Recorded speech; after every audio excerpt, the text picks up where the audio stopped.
All right, man. I'm gonna get into it now. It's 9:05. I don't think I'm gonna take the whole hour. Shouldn't be more than about 30 minutes. But today's topic is pretty much on just I want to give just some motivation, some light to the new guys, and more likely than anything, I want to inspire the new guys. The reason being is because in this business, man, I can't tell you how big um, being motivated is. Some of the three characteristics that most of you guys have on this call are that you guys are very, very self motivated. This being a 1099 job, right? Um, Everybody's motivated in this company. If you're on this call, you're motivated. You're excited. You're ready. You're ready to kill it, especially if you're on these calls every day. Um, that being one. Another one that I noticed that all of these guys have the same is that, if you think about it, all of us have a really big student mentality, man. None of us would be here without having a mentor, right? Without having somebody that kind of guides you and pushes you along the right path to success, correct? And the third one that I think was that really resonated with me on how I got to my partnership and how I got to the level I'm at is my work ethic. My work ethic. I think coming from a family, my dad, not born here in the States, was born in El Salvador, coming from nothing. I think he came over from El Salvador to Mexico when he was 14. And then when he was 14 to 16, he lived in TJ for 2 years. And then at 16, he finally crossed over. So for those of you who don't know, El Salvadorians, they call us the double border hoppers because we got to cross two borders to get to the States. So, yeah, man, that work ethic I take pride in. I really do take pride in. I get it from my parents. I'm pretty sure most of you guys have the same story. I'm pretty sure you guys both see how you guys see how your parents work hard and how they're always busting their ass, working a 9 to 5 just to provide for you, just to buy you that pair of shoes that you're looking at or that nice toy maybe you're looking at as a kid. And it really resonates with me, man, because I saw my parents bust their ass. So part of this call, I just want to show you guys my story on how I got to where I'm at and what drives me and what really motivates me. Um, so I think when I was 2 years old, my parents and I, it was my brother and I and my parents, we had like a nanny aunt that lived with us too. We lived in a two-bedroom house, man. Say there's about six of us. I lived in Hawaiian Gardens. For those of you who don't know, at the time back in the day, it wasn't a really safe place to live at. A lot of gang banging, lots of gangsters, and just wasn't really the environment you want your child to grow up in. And so, it was tough, man. It was hard, and living and sharing a room just about the majority of your life. And you see your parents come in day out, day in, day out. You don't see them all morning. You don't see them all day. You see them till you get back. Once they get back from work, right? And so, that really motivated me, man. Their work ethic really transpired into me, and I saw what it takes and what it needs to be done to make shit happen. It's not gonna happen overnight, right? It's a journey, it's a process, right? Everyone has a journey, everyone has a process, right? Um, what is your journey, right? What is gonna be the result of your journey, right? You have control of that. And the best part about it is that you have the power to control to make the change starting today. Today. You don't have to wait. You could do it today, right? As long as you grow 2 millimeters every day, you will definitely get to the path you want to get to. So I'll get into it, man. So pretty much the way I got into my position, um, so I'll just give you guys a little background story first. All my life I played soccer. I played at the highest level that you could probably think of here in Southern California. I started playing when I was about 4 years old. I'm 26 right now. I actually still play, but it's only recreational league. So whenever you guys want to go at it, Sunday league, hit my line because I'll smack you all day. My confidence is still high. For those of you who don't know me, The reason I am so confident is because of the soccer field. That transpired into my life, um, from the classroom to being around my friends to just having that confidence of just going out there and trying to be the best, not only at what you do in soccer, but in school and class. Because the soccer, man, I remember I'd be in class and it was always a competition for me. Who could get the best grade? Who could be the best? Who could get the best? Whatever the case it is, it was always a competition, and that's what soccer really did for me. And not to mention my leadership skills. You know, playing sports is big time when you're a kid because you learn to communicate and you learn to develop skills at a very very young age without you even knowing. And the cool thing about it is that leadership is definitely taught, but a lot of the time leadership is already in you. It's built inside you without you even knowing, and it's just a matter of you trying to harness and find that energy and really, really just give it out, right? And just go on and lead by example. So yeah, man, I used to play soccer my whole life. Growing up, I played in, for those of you who don't know who they are, I played up with Chivas USA Academy. At the time, they had a pro MLS team, and so what it was is with their youth teams. Um, I played from there. I went to Galaxy Academy. Some of you guys know who Galaxy is, right? So like I said, man, I worked my ass off. I was never the most talented, to be honest with you, quite frankly. Um, there was a lot of more guys that were definitely more talented than me, and I was always jealous of them because I'd be like, man, like I feel like they weren't working as hard as me, but they're as good as me. But the reason I was as good as them was because I worked every single day.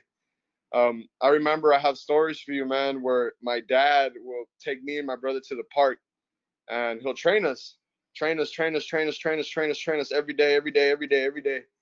Um, Sometimes it'd be to the point where he'd go want to train me. We'll go to a park, a local park, and I wouldn't want to go because I'd be like shy and like nervous. Like, man, like my friends are gonna see me, or like maybe this girl that I'm talking to at school, she's gonna be at the park. Like, I'm gonna get shy. Like, my dad's gonna be there, like yelling at me, like, cause all he does is yell at me when we're training, and like, it shit was just like embarrassing. I thought, like, man, like all these kids are freaking playing on the swings and they're having a good time, and they're doing all the things a kid could do, and I'm 12 years old and I'm getting cussed out, lights yelled at me, and I'm doing the same drill over and over and over and over and over and over again until I get it right.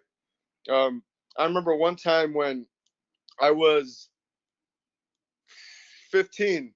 I believe my brother was 17. He was a senior in high school. Again, my dad was at the park. We were training. He was drilling us, drilling us, drilling us. One thing about my brother and I is that my dad always knew he could push me a little harder than my brother, right?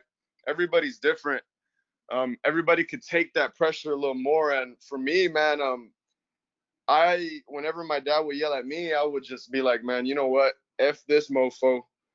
I'm gonna prove him wrong, and I'm gonna get this shit right till I do it right, so I could prove to him that I could do this. Whereas my brother, he'll moan, he'll pout, he'll bark back. And I specifically remember one day, man, where my dad was just drilling us, man, drilling us. Like, I can't tell you when he was drilling us. He was drilling us, and my brother just said, you know what? F you. I'm never gonna play soccer again. And he walked home. My brother walked home that day. Walked home. My brother played all his life. 17 years old. My freshman year, I made the varsity team. I think I was the only freshman starter the whole season. I'm not saying that I was like the big shit in the team. I was a role player. I was very young. Most of these guys were 4 years older than me, but I took pride in the fact that I started. So my brother's senior year, it was pretty cool for my dad to have two of his sons starting. And dude, my brother walked out on my dad, man, and he quit. He quit high school. He quit everything to prove his point that he never wants to play again. And he made it a point that it was because of my dad. He was done. That's it. He walked home. He was crying. So then it was just me and my dad. And then I was crying too because, I was like, damn, that's my older brother, right? He's there thick and thin for you. He's always had my back. So it kind of hurt me too. And it just really I think that was a big turning point in my life because I just knew that, you know what, I'm going to do this for my brother. I'm going to do this for all those times that my dad drilled me and told me that we couldn't do it. We're not good enough. We should just go home. We should just go excuse my language. We should just go draw or color or something, right? But I was like, nah, hell no. I'm gonna be a pro soccer player. That's my dream. That's my goal. I'm gonna be pro. I'm gonna be a D1 athlete. I'm gonna get a full ride, and I'm gonna make the MLS. That was my goal. That was my ultimate goal, man. So that day, I told myself, you know what? I'm gonna do this. And I can't tell you that practice after my dad left, that training session, man, I felt like I elevated another level. It was crazy. My game just started getting better and better and better, man. You know, while everybody would go to school and come back home and chill and hang out, I was in the lab putting in the work, every day. My dad would get home. My dad would leave every morning at 7 a.m. He used to work in Laguna Niguel. He had his own little showroom, lighting showroom over there. For those of you who don't know, Laguna Niguel is kind of on the way towards San Diego. From the office, I say it's about an hour and a half, maybe an hour 15, hour 20. So my dad will leave 7 a.m. He'll get off on this exit called the Pause, get to work. He'll get off of work at 5 or 4. He'll leave La Paz and get to my house by 5:30. And I had practice at 7:30 at the same exact exit for 2 years straight.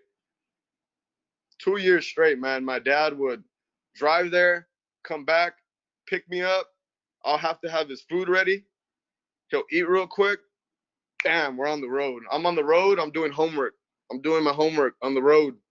I'm doing my homework. Why? Because when I get home from school, I'm training. I'm doing light agility work, anything I can to get my game up, not too much to get me tired for training. And then my recovery time was the drive there, doing my homework. Get to practice lights out, practice is over at 9:30, we're home at 10:30. And then my dad's got to do it all over again, man. So when I tell you that, you know, our parents, you know, what they do to provide for us, man, is crazy.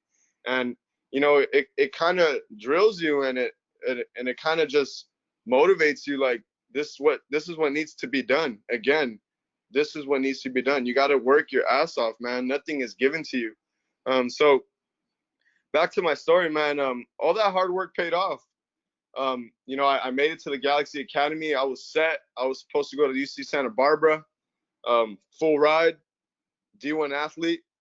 And next thing you know, my senior year, I made probably the dumbest decision of my life. I decided to go to practice on drugs, right? I was dumb. I was a kid. I got high, went to practice. Went to practice with 2-3 of my teammates. We're the best players in the team. Our senior year, we were ranked number 1. And we're 10-0 into the season. Our next game was against Milliken High School, which is in Long Beach. They're also 10-0. We got caught up the day before, stoned at practice. And at the time, the coach was like, all right, we're going to keep this in-house. I was like, man, my heart sank. That was like my UCSB scholarship. I'm like, oh, hell yeah, cool. We'll keep it in-house. Yeah. Just discipline me, whatever you have to do. I didn't have a first period my senior year. So I'm driving to school, man. I had a little beat up truck. And as I'm driving to school, my mom calls me and she goes, son, just turn around, come home. I go, why? Because you're kicked off the team and you're suspended. I was like, what the hell? I was like, I thought the coach said he was going to keep it in house. I was like, what a bitch, man. Like he's never won a ring. He's been coaching for 20 years. Like, this is his best chance to win a ring. And he's really going to throw us under the bus, right? You know, that was my mindset at the time, man. I remember I get home. My mom's hysterical. She's crying. We had to go to the office. I go to the office. The principal was really interrogating me, trying to tell me, all right, who sold you guys the stuff, this and this and that, because it was something within the school. And I'm not no rat, man. I'm not no snitch. You know, that's something that my dad, you know, always taught me. And so I just told him, I'm not going to tell you anything. Like, what do you want me to tell you? I was like, I'm not going to tell you who gave it to me. I'm not going to tell you who sold it to me. I did it. I took it. So the principal, man, was such a dick that he said, all right, you want to play hardball? I'll play hardball. We're expelling you. We're expelling you from the district, and we're going to put you on the blame for giving it to all your friends. And you're going to be the dealer. And I said, fine, do it. My mom's crying, hysterical, man. He's making my mom cry. I never hated a man so much in my life because I was like, man, I did not do any of that. All I did was consume it, right? But cool, man, whatever. Next thing you know, I'm on my way home. My dad gets home. Oh man, yeah, I shut down. I went in my room. I hid. I was like, man, I'm about to get my ass beat. And he didn't say a word to me, believe it or not. He didn't want to talk to me. He didn't want to speak to me. And 30 minutes later, the principal calls my mom and tells me, hey, so you know what? Your son just suspended. We actually found the dealer. There was a kid passed out across the street at the school. What he took was Xanax. And he woke up. They went through his phone and they found the dealer. They found the text messages. Dealer at the time was one of my buddies, senior year, right? So for those of you who don't know, soccer was in my life, man. My dad really drilled me in school. In middle school, I was the valedictorian, if there is such a thing in middle school. I had a 4.0 GPA. I had honors classes all through 7th and 8th grade. Once I got to freshman year, I was all honors. I was all AP. I think my senior year, I took like 4 AP classes. So I was on the right path to make sure that I was going to go to UCSB. I needed to get that grades because without the grades, you ain't going anywhere. We all know that as an athlete, right? So it's crazy to me, man, that I just see all my life work just going down the drain, like in a matter of 1-2 hours, dude. And then, long story short, like I said, the principal calls me, says they caught the guy, you're just suspended. In regards to coming back to the team, it's your option. You could talk to the coach. He'll make the decision. Um, Long story short, the coach didn't take us back. He wanted to make us an example. The team went on that year. They didn't make it to. They lost in the quarterfinal of CIF. That shattered dream was done. So the good thing about it though was, I guess, believe it or not, when you apply to these colleges, they don't go through your disciplinary record. So me getting suspended never came up. However, I did use my UCSB scholarship since I wasn't playing high school no more, and they took that away from me. So as a smart kid as I was, I applied to a bunch of UCs, and I was the first person in my family, first generation, to make it to a UC program, a 4-year program. I got accepted to UC Riverside. I graduated with like a 3.8. It was a big deal for me, man, because, yeah, my goal was to go play D1 soccer, go pro, but, for my parents, I think that was probably the best accomplishment that they've ever seen me accomplish, and probably the best moment in their lives, because, I'm coming from a family like most of you guys, man. Mexican family, right? My mom's Mexican, my dad's Salvadorian. I got about 40 cousins. My mom has about 8 brothers and sisters, right? We got about it's wild, man. And to believe not one of them, I'm probably in the youngest gap, didn't make it to college, man. So for me, I was prideful. I would go to the family parties like, yeah, I did it. I'm at a 4-year. Hell yeah, I put in the work. Like, I'm gonna make it. I'm gonna be somebody. So I get to school, right? Freshman year, I'm like, all right, well, soccer's done. I'm just gonna go to school and I'm a party, right? Every freshman year's dream, right? You're in college, you're dorming, you have your own spot, right? The whole shebang, the whole 9 yards. And at the time, my best friend made it too, and he was my dorm buddy. It was you couldn't write a better script. You couldn't write a better script. It was amazing, man. But you know, as I'm going to school and I'm walking to class, I'm just going through these motions, going through the motions. Like, I see the guys training and I'm like, man, like, I should be out there. I should be balling. Like, I should be playing. Like, what the hell am I doing? And next thing you know, I get a random guy hit me up. He's a Salvadorian scout. He tells me, hey, man, I heard big things about you. I heard you're really good. I'm taking a bunch of Americans to El Salvador because El Salvador qualified for the U20 World Cup in Turkey. And we're taking the best players that we can here to go try out over there. I hadn't touched the ball in 3 months. Sat down with my dad. I was like, I don't know who this guy is. Somebody referred him to me. Me and my dad were like, let's do it. Let's take a shot. Why not? Long story short, I could go see my grandma. My grandma still lives over there. Let's do it. I'm down. Again, go back to the lab. I'm training. I'm putting in the work. I'm putting in the work. Those 3 months, I took a break from school. I went home. My dad is just drilling me every day, every day. At the time, I'm already like 20. Keep in mind, nothing changes, right? Training, putting in the work. And I go on that trial, man. I go with like 7 dudes. Don't know one of them. And I made it. I'm the only one that made it. I made the team. I made the tryout. After the tryout, they asked me to stay for the 3 months, and they said that you're going to Turkey. And I was like, damn, I'm going to the World Cup, a FIFA World Cup. What the hell? I was just 3 months ago, I wasn't even playing ball.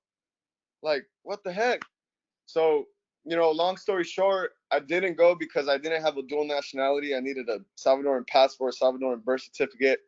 They asked me to stay. They asked me to play pro, sign with the team there. I said, hell no, I'm not living in no third world country. I'm going back to UC Riverside, and I'm going to get my degree. As soon as I get back, man, that D1 head coach calls my line, tells me, dude, I want you to play for the school. I want you to try out. I heard good things about you. I had a couple buddies that played on the team. He gives me a tryout. I walked on. First player in program history to ever walk on at UC Riverside. I finally made my dream. They gave me a scholarship. I'm playing D1 soccer. And the reason I'm telling you guys this story is because it really transpires into the business, man. It's nuts, right? So you would think my senior year, I learned my lesson, right? All that partying, Dre, calm down, no more party, focus on the task at hand. For the first 2-3 years in the team, that's all I was doing, man. Training, playing. Came my senior year, I had an agent. He was already preparing me to get into the MLS draft. I was more likely going to go into the draft. And again, my senior year, another bad decision after another bad decision. Why? Because I like being the life of the party. And again, got kicked out the program, lost my scholarship. Same exact thing. Senior year, man, when it's supposed to be my highlight, epic peak, I ruined everything, squandered everything. So at the time, I'm just a student. I'm going to school, and I'm like, man, I'm going through the motions. I'm looking for light. I'm looking for something. And my buddy, man, one of my buddies, his name is Francisco Magallon. For those of you who don't know them, he hits me up and he tells me, look, there's this guy named Andy. He's driving a nice Benz, man. He had bought his CLA 250. Andy thought he was on top of the world too. I remember one day, without even me knowing Andy, we went out one time. He pulled up in front of my house, and I was like, oh, hell nah. I was like, how old is this guy? He's driving a Benz? I was bought. He had me bought in without even me knowing him. And it was crazy. And he just tells me, look, dude, this is the job. This is what we do. And so at first he showed me a check, and I was like, damn, he's making $1,000. At the time I was working at Paxton, making $10 an hour, folding clothes, flirting with girls that would walk into the business. You know what I mean? And yeah. trying to sell, right? Just trying to sell as much clothes as I can so I could get that next tier. Or at the time at Paxton, if you were the man, you would sell the watches. So, I already had that sales killer instinct in me, man. And he gives me the opportunity. And at first I was like, man, this got to be a scam. There's no way in hell this guy is making this money. So I was like, let's take a leap of faith. Let me go out with him. And I go out with him, and the one day I go out with him, I was sold. I was convinced. I was like, man, we're actually really helping people. We're lowering their bills, saving them hundreds of tons of dollars, and I get paid. I was like, man, this is awesome. So I actually needed 1 year to graduate, right? The biggest accomplishment in my life for my parents, get my bachelor's, frame it, put it in their room. I dropped out. I made a different shift in my mind, and I said, you know what? I need to make money now. And this degree ain't going to make me money right now. I need money now. At the time, I had just met my girlfriend. I had no dollars in my bank account, man. Zero. My girl will buy me food. She'll buy me clothes. She'll pick me up from UC Riverside Friday, bring me back on the weekends so I can see my fam, see my friends, take me back Sunday night. Every week, every week, every week, man. And I didn't owe anything to her. I didn't have a dollar to give her. It was sad. And once I joined the business, man, I started making more income, dude. And I hit the ground running. I hit the ground running. I want to say in about 3, maybe 4 months, I got to partnership. And why? All this that I'm telling you, my work ethic, man. Just like the way I put the work in the lab and I put the work playing soccer, I started working every day. It was to the point where this guy wouldn't go to work, man. And I'd be like, bro, let's go to work. Like, he's like, oh, you don't have to go to work. It's a 1099. We're our own boss. I'm like, bro, you're tripping. Let's go. Let's go. He was my so-called leader, but yet I was leading the team. I would pick up his guys and I'd be like, bro, we're going to go get a hotel. We're going to go kill it. And we're going to make money. And it's just my natural born identity, man. I just lead by example. I like to take initiative because if nobody takes initiative, there's never going to be action, right? So I would love taking initiative, man. And, my work ethic and all the work I put in, I just kept putting in work to the point where one day where Andy, Ken, and we had to sit down with the guy running our team. And they told him, they were like, dude, you have 2 options. Either you continue to keep doing what you're doing and you're going to lose the entire team, or you need to make Dre your partner. And it was a no-brainer for him. He was my best friend. And he was like, bro, let's do it. It's you and me against the world. Bam, we're partners, right? We're partners. We made it happen. How did I make it happen? I worked hard, dude. It's a grind. It's not easy. It's not easy, right? But, if you go out there every day, man, and you just keep doing it over and over and over and over and over and over, it just becomes so natural. I can't tell you enough. I was training my trainer. I'm out here in SD, for those of you who don't know, running a road trip with my guys. Yesterday, I was working with one of my trainers on teaching him how to train while he was training his trainee. And I went out on the door with his trainee. His trainee looked at me and he's like, bro, he was just shocked by how it came out, my pitch. And, it's no rocket science, dude. It's just literally doing it every day, every single day till you get better, you get better, you get better. Just like the way I did in soccer, just like the way I'm doing it now. It really doesn't happen overnight. You really got to put in the work, man. And as long as you're self-motivated and you have that motivation, you know what your why is, you know what you're working for, right? For me, at the time, my biggest why, once I got kicked out of college, was to prove my dad, after him training me my whole life, man, this is nuts. You need a degree, son, to give yourself the best shot to make the most money in the U.S. That is the way to go. There's no other way, right? I drop out and I tell myself, nah, I'm going to prove to my dad that I can make a ton of money without a freaking piece of paper degree. I don't need it. I'm going to make a lot of money. Right? And it's crazy because my whole life I'm trained, right? Like, man, you need to go to school, you need to go to college. And that's true. For a lot of people, you do. You need to go to school, right? You need to get education. It's more than the education, man. What college really is the life experiences, the relationships that you build. And you need that. One really does need that. But in reality, that's not the only way to make money. I was reading a book, the book that I'm reading right now, and I feel terribly, terribly mad at myself for not knowing the stupid title. But in the book I read that he said, oh, it's Think and Grow Rich, duh, Napoleon Hill, right? He said that the reason the college systems are so screwed is because they're educating them on fields and professions and math, right, which can transcribe into a profession. But he says if we could teach them how to make money, everyone would be rich. But we don't teach them how to make money. We don't teach them how to invest.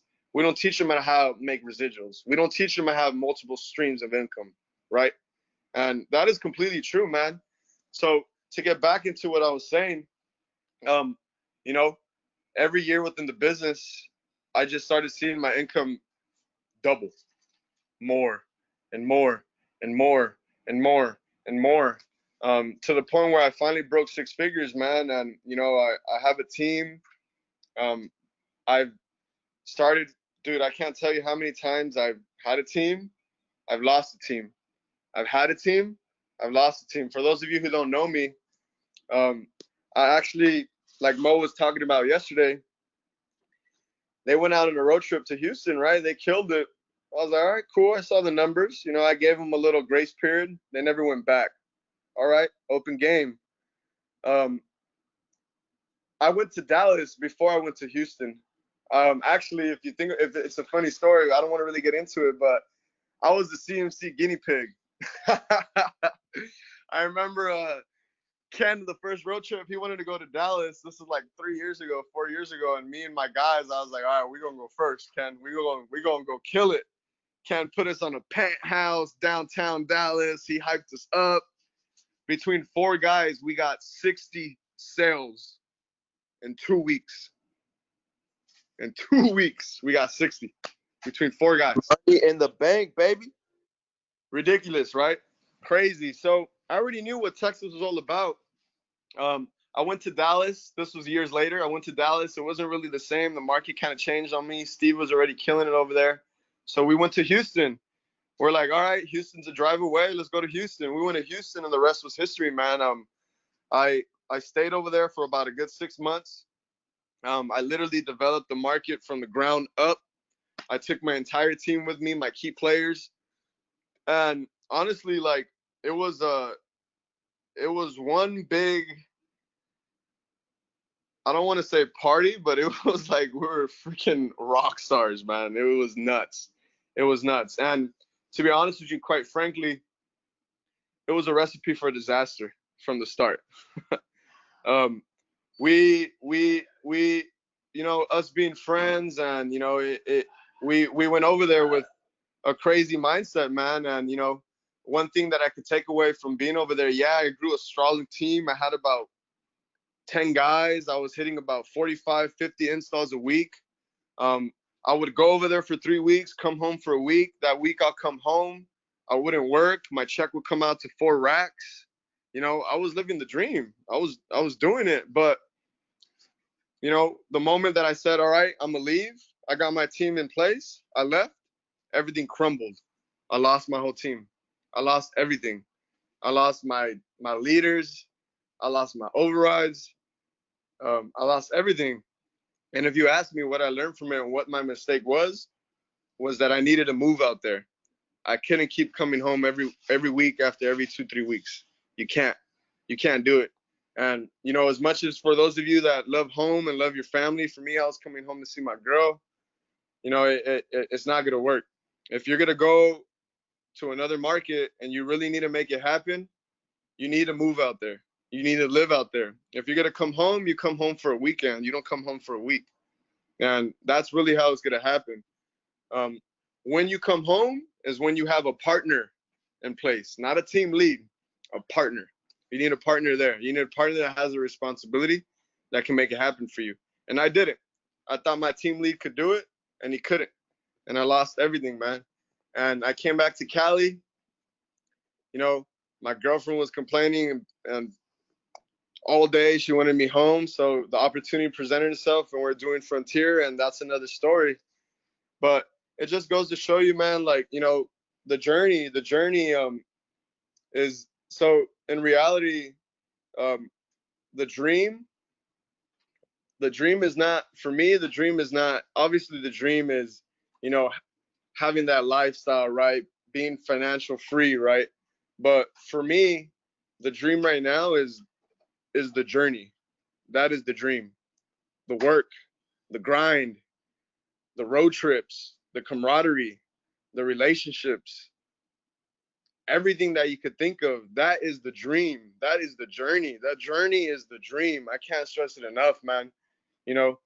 Yeah, when you get to the financial freedom, your dream will come true. But in reality, the dream was the journey, because once you're there, you're chilling, you're living the life, you put in the work. You know what I mean? So I can't tell you guys enough, man. Everybody has their journey. Everyone has their story, right? Um, you write your story, you write your journey, and you have the power to control what your story and what the outcome's going to be, right?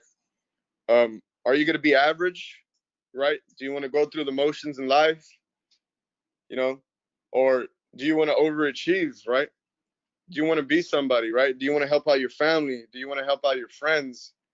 Do you want to help out your girl? You want to help out people in need? Whatever it is, man, you know, always use that. Always remember that, because that's what pushes you. And I can't tell you enough. Once I broke six figures in this company, and I showed my dad my income, my 1099 pay stub, I remember I tossed it and I told him, "This is without a degree." He looked at me, shook his head, and he said, "My man, my man, my man." I probably make right now as much as my dad, dude. It's crazy. And, I'm 26. My parents actually just bought their first home. They're both over 50. They're paying rent in that little house for 25 years, man. 25 years. And I told myself, I will not do that. I'm going to own a pad. I'm going to have a house before I'm 30. And for those of you who don't know, in 6 months, I'm buying my home. I'm 26 years old, and I'm going to be a homeowner at 26 years old. 4 years ago, I was dropped out of college. I had not $1 in my bank account. And now I'm talking to you guys on this call about being able to buy a house, man. Being able to buy a house, not just for myself, but for my girl, Dude, my girl was with me since I had zero. Now I don't let her pay for anything. Not one thing. I pay for everything, man. And that's how I know she's a real one. That's how I know I'm gonna marry her, man. She was with me when I had nothing. And now I feel like I'm on top of the world. And it's an amazing feeling. And I can't stress it enough for you guys, man, that the journey is beautiful. It's amazing. It's inspiring, right? This call is really just to inspire you guys, man. Inspire you guys that you can make it happen. You know, you might feel you're so far away right now, but the beauty of our business, this is a week in, week out production. So you'll see yourself grow every week, every week. That's how you can scale it. That's pretty much how I scaled it. And yeah, man, it's inspiring, right? It's a dream come true for me to be a homeowner. I am gonna make it happen. I can't wait to share that news with you guys once it does happen. But it's the journey, man. It's the journey. We all have that journey. Just find that motivation, and you guys are definitely gonna get there. You guys are on the right track. The opportunity now is better than the opportunity it was before. I can't stress it enough. We have systems, we have everything in play. We have literally a path to success for you guys to get to partnership. So it's really doable, man. It's really doable. Just got to focus. You got to believe in yourself, and the results definitely will come. One thing, if I could look back on everything, is just if I could do one thing differently. A lot of people say, you know what, I'll do this differently, I'll do that, I'll do this. But I don't, I really sit back and I think about it. I don't think I'll do anything differently. I think I'll do it all over again the same way, because I really take pride in my journey. At the time, I was very arrogant when I joined the business, man. Very, very arrogant. I was a know-it-all. Ask Andy, ask Ken.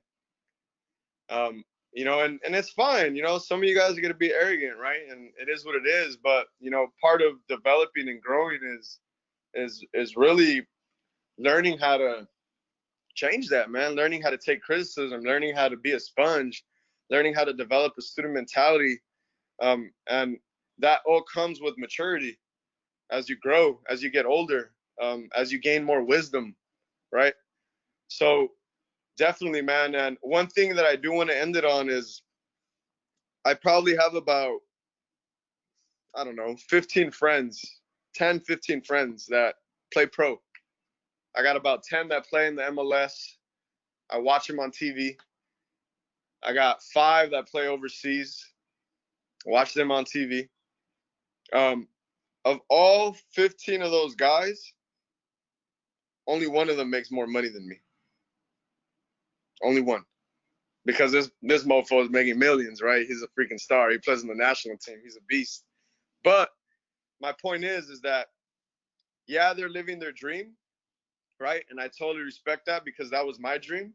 And that was something that I loved to do and I wanted to do all my life. But if you guys ask me today, I love CMC and I love what I do, man.